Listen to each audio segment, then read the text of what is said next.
हमेशा मुस्लिम ही पीड़ित है, हमेशा मुस्लिमों के साथ ही नाइंसाफी हो रही है। अल्पसंख्यक तो है। काय का अल्पसंख्यक? जैन अल्पसंख्यक है या मुसलमान अल्पसंख्यक है? कितनी आपने जैनियों की वीडियो चलाई, कितनी जैनियों की आवाज उठाई आपने? सिख इस देश में अल्पसंख्यक है या मुसलमान अल्पसंख्यक है? कितने सिखों के लिए आपने आवाज उठाई? जवाब दीजिए मुझे। बातें कर देते हो यार। सिर्फ मुसलमान पीड़ित है, मुसलमान अल्पसंख्यक है, मुसलमान के साथ में ये हो रहा है, मुसलमान को दोयम दर्जे का। अरे 110 करोड़ हिंदुओं की भी बात कर लो कभी। जब चंदन गुप्ता को मारा जाता है, जब चंदन गुप्ता को मारा जाता है, कन्हैयालाल दर्जी को मारा जाता है, उमेश कोले को मारा जाता है, प्रवीण नेतारू को मारा जाता है, राहुल को मारा जाता है, रिंकू को मारा जाता है, अंकित को मारा जाता है, दिलबर नेगी को मारा जाता है, श्रद्धा, निकिता, अंकिता, साक्षी, नेहा, कितने नाम बताऊं मैडम? तब आप लोग क्यों नहीं किसी मुसलमान से जाकर कहते हो कि ये क्या, ये भाईचारा है क्या? इस माइक को ऐसे ले जाकर पूछो ना किसी मुसलमान से कि इसे भाईचारा मानोगे क्या? कब मुसलमान इस देश में भाईचारे की मिसाल पेश करेगा? हमेशा हिंदू ही करेगा। ये दोगलापन बंद होना चाहिए इस देश के अंदर में। बहुत हो गया। कई बार इस देश के अंदर में मंदिरों में नमाज अदा करने के लिए जगह भी दी गई है, कई बार निकाह के लिए भी जगह दी गई है मंदिरों में, समझ गए? हमने कभी हमेशा भाईचारे की मिसाल पेश करने की कोशिश करी और करी है। एक बार आप कह रही हो ना, चलो छोड़ो 9 दिन की, एक दिन मुझे मस्जिद के अंदर में हनुमान चालीसा पाठ करने की इजाजत दिलवा दो। क्या नाम है आपका? इंद्रेश द्विवेदी। संभल में जिस तरीके से सीओ का बयान आया अनुज चौधरी जी का कि साल में 52 बार जुमे की नमाज पढ़ी जाती है, एक दिन होली का त्यौहार होता है, जिनको रंगों से दिक्कत है वो घर बैठे। ऐसी देश में अब नौबत आ गई कि मुसलमानों को खुलेआम आप बोलेंगे कि नमाज पढ़ने से उनको रोका जाएगा? नहीं, देखो नमाज होती है एक दिन में 5 टाइम की। एक टाइम की नमाज के लिए सिर्फ ये बोला जा रहा है कि आप थोड़ा सा अपना समय बदल दो, और नहीं तो घर में पढ़ लो। जरूरी है, जबरदस्ती है कि नहीं? मुसलमान तो अगर हिंदू होली खेल रहा है, हिंदू होली खेल रहा है, तो ये जबरदस्ती है कि मुसलमान नहीं आज नमाज वहीं पढ़ूंगा मैं? ये क्या बात है? तो भाईचारे का देश है, लोकतंत्र है। अगर इतने सालों से तो दोनों साथी में सब कुछ हो रहा था ना, होली भी खेल रहे थे, नमाज भी पढ़ रहे थे, इससे पहले तो ऐसी दिक्कत नहीं आई है कब से। भाईचारा निभा लेते हैं मैडम, आप कह रही हो तो आपके कहने से भाईचारा निभा लेते हैं। मैं वादा करता हूँ आपको, अपने क्षेत्र के अंदर में 2 घंटे के लिए होली रुकवा दूंगा। अच्छा। लेकिन एक बात आपको लिखित में देनी पड़ेगी, मुस्लिम समाज से लिखवा कर।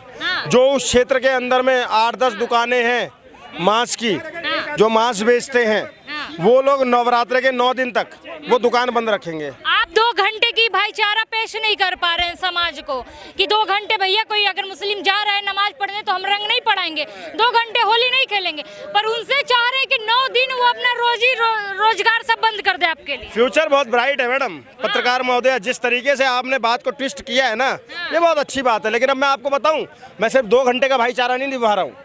मैंने भाईचारा तब भी निभाया कि मेरे जब माता सीता और धरती माता की आपत्तिजनक तस्वीर बनाई ना, उस पेंटर ने उस समय पर हमने उसका तन सर से जुदा नहीं किया था, समझ गए? हमने नहीं किया था उसका सर तन से जुदा। इसे ही कहते भाईचारा। कई बार इस देश के अंदर में मंदिरों में नमाज अदा करने के लिए जगह भी दी गई है, कई बार निकाह के लिए भी जगह दी गई है मंदिरों में, समझ गए? हमने कभी हमेशा भाईचारे की मिसाल पेश करने की कोशिश करी और करी है। एक बार आप कह रही हो ना, चलो छोड़ो 9 दिन की, एक दिन मुझे मस्जिद के अंदर में हनुमान चालीसा पाठ करने की इजाजत दिलवा दो। आपके मंदिर में वो नमाज पढ़ते हैं क्या? कई बार ऐसा हुआ है, कई बार ऐसा हुआ है देश के अंदर में, कितने मंदिरों के अंदर में जगह दी गई है कि हाँ भाई पढ़ लो। आप एक बार मुझे किसी मस्जिद में दिलवा दो, मैं मान जाऊंगा भाईचारा। फिर भी ऐसी इतनी रिस्पेक्टेड जगह पे बैठे अनुज चौधरी, ऐसा शोभा देता है। बहुत आगे जाएंगी, इसीलिए बोला था आप बहुत आगे जाएंगी। क्यों? ये जो पत्रकारिता में आप लोग इस देश का बंटाढार करने में सबसे बड़ा जो रोल है ना, वो हमारे कांग्रेस का तो था ही था, पत्रकारों का भी बहुत बड़ा रोल है। पत्रकारों का कैसे? बता देता हूँ कैसे।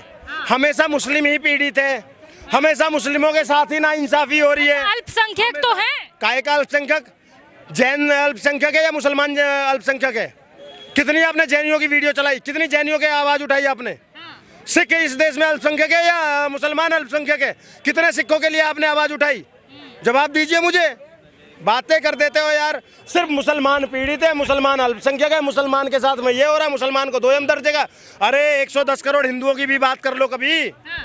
जब चंदन कर गुप्ता को लेते मारा हैं। जाता है, हाँ। जब चंदन गुप्ता को मारा जाता है, कन्हैयालाल दर्जी को मारा जाता है, उमेश कोले को मारा जाता है, प्रवीण नेतारू को मारा जाता है, राहुल को मारा जाता है, रिंकू को मारा जाता है, अंकित को मारा जाता है, दिलबर नेगी को मारा जाता है, श्रद्धा, निकिता, अंकिता, साक्षी, नेहा, कितने नाम बताऊं मैडम? कहाँ, तब आप लोग क्यों नहीं किसी मुसलमान से जाकर कहते हो कि ये क्या ये भाईचारा है क्या? इस माइक को ऐसे ले जाकर पूछो ना किसी मुसलमान से कि इसे भाईचारा मानोगे क्या? कब मुसलमान इस देश में भाईचारे की मिसाल पेश करेगा? हमेशा हिंदू ही करेगा। ये दोगलापन अब बंद होना चाहिए इस देश के अंदर में, बहुत हो गया। कई मुसलमान तो बोल रहे हमें रंगों से दिक्कत नहीं है, योगी सरकार जानबूझ के ऐसा दिखा रही है कि मुस्लिमों को दिक्कत है। मैंने क्या बोला? हाँ। जिसको दिक्कत नहीं है, जिसको दिक्कत नहीं है वो खूब आए, मना ही नहीं है। योगी सरकार भी तो यही कह रही है कि भाई जिसको दिक्कत नहीं है वो आए। अगर आपको दिक्कत है तो आप घर में रुक जाओ एक दिन 2 घंटे के लिए, अगर आपको दिक्कत है तो। अगर दिक्कत नहीं है तो आओ ना, खेलो ना होली, किसने मना किया है? सबके साथ खेलो होली। और मुझे तो ये समझ में नहीं आता, कुछ मुसलमानों की बातें आप सुनती हो लेकिन बाकी मुसलमानों को छोड़ देती हो। तो मुसलमान ये कहते हैं रंग लगाना हमारे धर्म में हराम है, कहते हैं ना, मुसलमान ही कहते हैं ना ये बात। उन मुसलमानों से क्या आपने जाकर एक बार भी ये पूछा कि रंग बेचना हराम क्यों नहीं है? रंग बेचना हराम क्यों नहीं है? अगर रंग लगाना हराम है तो एक बार जाके पूछो ना। एक बार सिर्फ मैं चाहता हूं कि आप जाकर किसी भी उस मुसलमान से वीडियो बनाकर लाकर मुझे दिखाना कि भैया आप रंग बेच रहे हो, ये हराम नहीं है, और रंग लगना हराम कैसे है। मैं मान जाऊंगा आपको। ये देश का कोई भी पत्रकार चैलेंज है मेरा, जाओ मुस्लिम बस्ती में और पूछो। पर ऐसी नौबत क्यों आ गई कि सीईओ हैं, एक इतने रिस्पेक्टेड पोजीशन पे, और उनको ऐसा बयान देने की नौबत आ गई? देखो, सीईओ अनुज चौधरी ने एक भी बयान में ना अपशब्द का इस्तेमाल नहीं किया है, असंवैधानिक शब्द नहीं बोला है। उन्होंने बहुत सिंपल शब्दों में ये बोला है कि 52 सच्चाई है या नहीं है। इस साल मतलब साल में 52 हफ्ते होते हैं, 52 शुक्रवार पड़े, 52 जुम्मा हो गया, ठीक है। होली पूरे साल में एक दिन आती है, एक दिन 2 घंटे के लिए आपसे समय बोला जा रहा है। या तो आप आपत्ति दर्ज ना करो, और अगर आपको आपत्ति है तो आप घर से नमाज पढ़ लो या मस्जिद के अंदर पढ़ लो। मस्जिद के अंदर भी तो आपको कोई मना नहीं कर रहा, अपने घर में पढ़ो, मस्जिद के अंदर पढ़ो, खूब पढ़ो। हम लोग रोज़ अपनी पूजा अपने घर में ही करते हैं ना। या आप देखते हो कि हिंदू रोज़ एक टाइम आकर आरती सड़कों पे करने लग जाता है? बताइए आप मुझे। तो सीधी सी बात यह है कि अगर एक दिन नमाज आप घर में से अदा कर लोगे तो मुझे पूरा यकीन है कि अल्लाह बुरा नहीं मानेंगे। मुल्ला बुरा मान जाए पता नहीं, अल्लाह बुरा नहीं मानेंगे। ये मैं लिख कर दे सकता हूँ, क्योंकि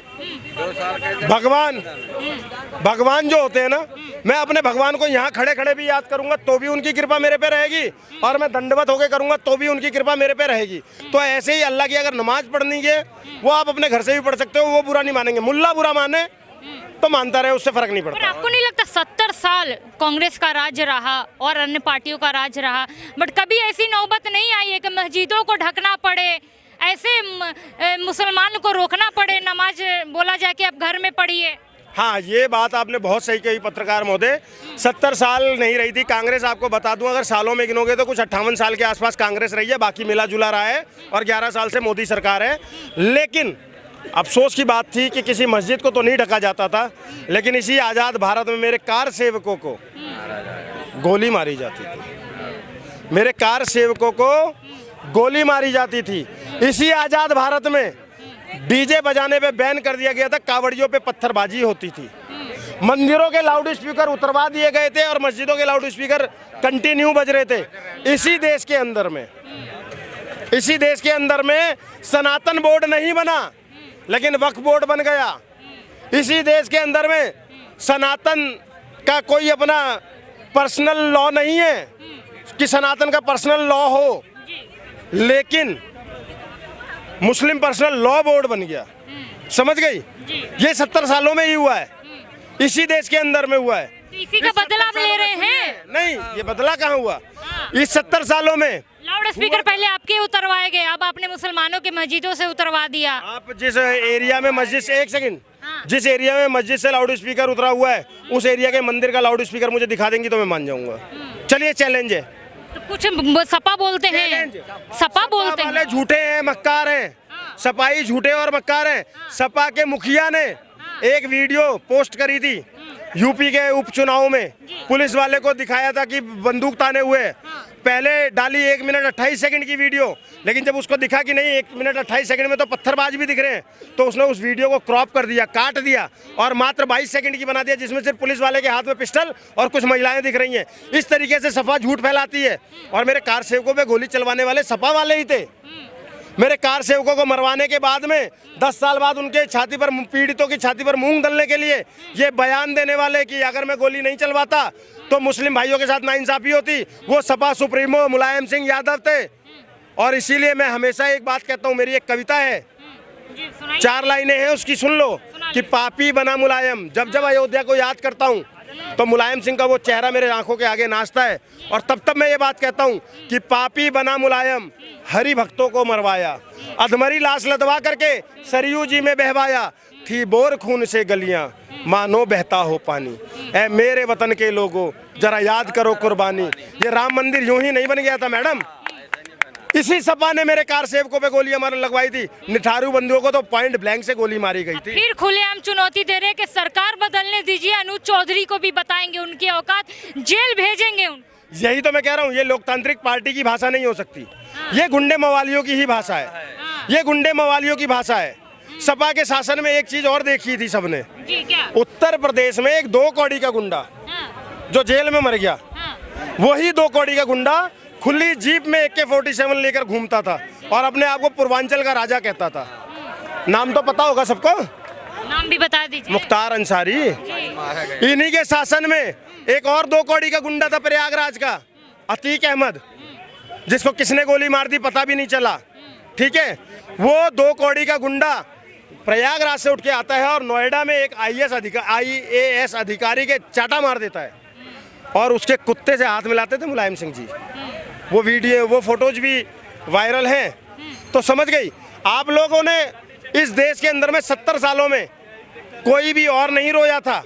आतंकवादी की मौत पर रोने वाली श्रीमती सोनिया गांधी जी थी, राहुल जी की मम्मी जी, ठीक है। और जिस समय रोई थी कांग्रेस पार्टी की सुप्रीमो थी वो। पर आपको नहीं लगता कि फिर भी गलत बयान है, इस तरीके से आप किसी को उनके धार्मिक चीजों करने से कैसे रोक सकते हैं? अब तो पहले योगी जी ने कहा, अब अन्य बीजेपी राज्यों में भी ऐसा ऐलान हो रहा है। मैं फिर बोल रहा हूँ, अनुज चौधरी के बयान में से एक भी असंवैधानिक बात को ढूंढ कर लाइएगा, मुझे दिखा दीजिएगा, मैं मान जाऊंगा। तो काम है ना कि हड़कम मचे या कुछ भी हो तो उसको संभालना। आप पहले से ऐसे बोल रहे हो जैसे। मैडम एक बात बताओ, उसी संभल में पत्थरबाजी होती है। अखिलेश यादव वहाँ पे जो संभल में जो दंगाई मर जाते हैं, पत्थरबाज मर जाते हैं, जो सपोले थे वो पत्थरबाज दंगाई, वो पत्थरबाजी करते हुए उनको गोली लगती है और किसकी गोली लगती है ये भी नहीं पता, मर जाते हैं। उनको अखिलेश यादव 5 लाख रुपए देने की बात करता है। लेकिन उसी दंगे में जो हमारे पुलिस के जवान, पुलिस की महिलाएं, वो भी तो हमारे बहन बेटी ही है ना, बेटे भाई ही है ना, वो लोग जब घायल होते हैं, अखिलेश यादव एक सांत्वना का ट्वीट भी नहीं करते, संवेदना का ट्वीट भी नहीं करते हैं कि हाँ हमारे घायल पुलिस कर्मियों के लिए मेरी संवेदनाएं हैं। और फिर आप कहते हो कि नहीं पुलिस वाले वो करें, मतलब पुलिस वालों को क्या सेना में इसलिए भेजा जाए, हम लोग पुलिस में सेना में इसलिए भेज रहे हैं कि बस हमारे बच्चे मरते रहे। अच्छा, एक आखिरी सवाल पूछ रही हूँ, 2027 में चुनाव होना है यूपी में, क्या इसी वजह से तो ऐसी चीजें नहीं आ रही है, मुस्लिमों को टारगेट करके सोच रहे कि जीत लिया जाएगा? देखो मैडम, इस 70 सालों में मुसलमान को ना हमेशा यही लगा कि वो टारगेट होता रहा है। तो ये विपक्ष झूठ भी बोलता रहा है इस बात को लेकर। इस देश में मुस्लिम राष्ट्रपति कलाम साहब भी थे, आज तक हर हिंदू में, आप, मैं चैलेंज के साथ कहता हूँ, किसी भी हिंदू से जाकर मिलना, कोई भी हिंदू कलाम साहब के बारे में गलत शब्द नहीं बोलेगा, हम सिर मत्थे बिठाते हैं। ठीक है, क्यों? क्योंकि वो मुसलसल ईमान वाले मुसलमान थे। लेकिन इसी देश में एक उपराष्ट्रपति भी रहे, 10 साल तक उपराष्ट्रपति रहे, हामिद अंसारी, और उससे पहले न जाने कितने ही देशों में भारत के राजदूत रहे। समझ गई? उस हामिद अंसारी ने गद्दी छोड़ते ही पता है सबसे पहला बयान क्या दिया? इस देश में मुस्लिम सुरक्षित नहीं है। तो अगर इतने के बावजूद भी मुस्लिम सुरक्षित नहीं है ना, तो उसको कोई नहीं बदल सकता। बाकी 2027 का चुनाव अभी बहुत दूर है, मैं दिल्ली का वोटर हूँ, आएंगे योगी ही।